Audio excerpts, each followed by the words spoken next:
Salut à tous. Aujourd'hui, je vais faire la petite vidéo de la terrasse comme prévu.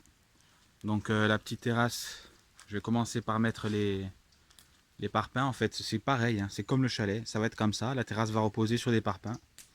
Donc là, c'est le plus difficile ici parce que j'avais plein de petites racines. Mais pour le reste, ça va pas être compliqué. Là, j'ai un petit nid de bourdon. Mais bon, ils sont sympas, donc en plus, je vais en avoir besoin cet été. Ils sont venus au tout début de la construction. Dès que c'était même pas fini, ils étaient déjà là. Mais bon, c'est bien. Tant mieux, on en a besoin. Déjà qu'il n'y en a plus beaucoup. Voilà les amis, donc petite vidéo de la terrasse, c'est parti. Bon ben voilà, première rangée posée. J'ai eu pas mal de racines. Bah, c'est normal, il y a les arbres à côté. Mais bon, la première rangée est posée, donc ça c'est déjà une bonne chose. Alors qu'est-ce que ça donne? Ouais bah voilà, hein. Là maintenant ça va aller un peu plus vite. Parce que c'est quand même plus plat. Et voilà, je vais continuer à mettre mes parpaings et poser les palettes au fur et à mesure. Voilà, à tout de suite. Bon, ben, je vais commencer à mettre les lames de terrasse que j'ai achetées chez Leroy Merlin. 1,97 € pièce. Donc je vais commencer à mettre ça. Ensuite je m'occuperai des poteaux.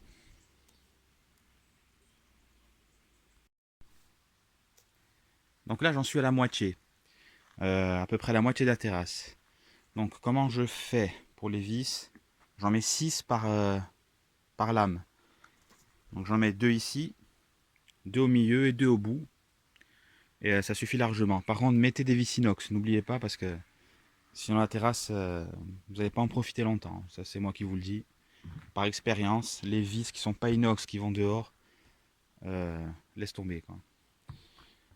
Donc la moitié de la terrasse, je m'arrête parce que j'ai plus de batterie aussi sur la visseuse. J'ai mis à peu près une petite demi-heure, allez, voilà, une petite demi-heure pour faire la moitié de la terrasse. D'ailleurs, je vais vous montrer un truc. Regardez, c'est la coupe d'ici. Mais si vous vous approchez de plus près, qu'est-ce qu'on voit ici? Une belle petite erreur de coupe. Voilà, donc n'importe quoi.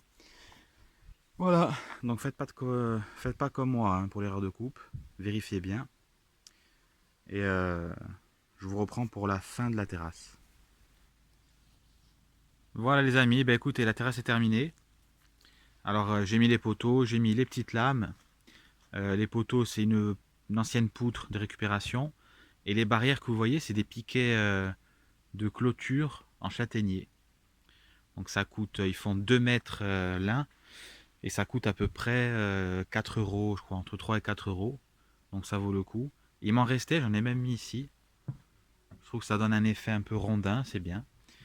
Donc voilà, bah écoutez, une petite terrasse pour 100, je sais plus, 100 et quelques euros, je crois, 130 euros, quelque chose comme ça.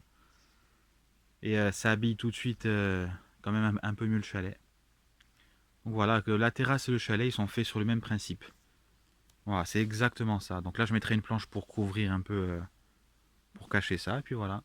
Écoutez, si ça vous a plu, n'hésitez pas à vous abonner, n'hésitez pas à partager. Ça me fera plaisir, c'est déjà ça. Et je remercie les personnes qui me soutiennent sur Tipeee. C'est vraiment sympa, franchement c'est sympa. Je vous remercie beaucoup, beaucoup.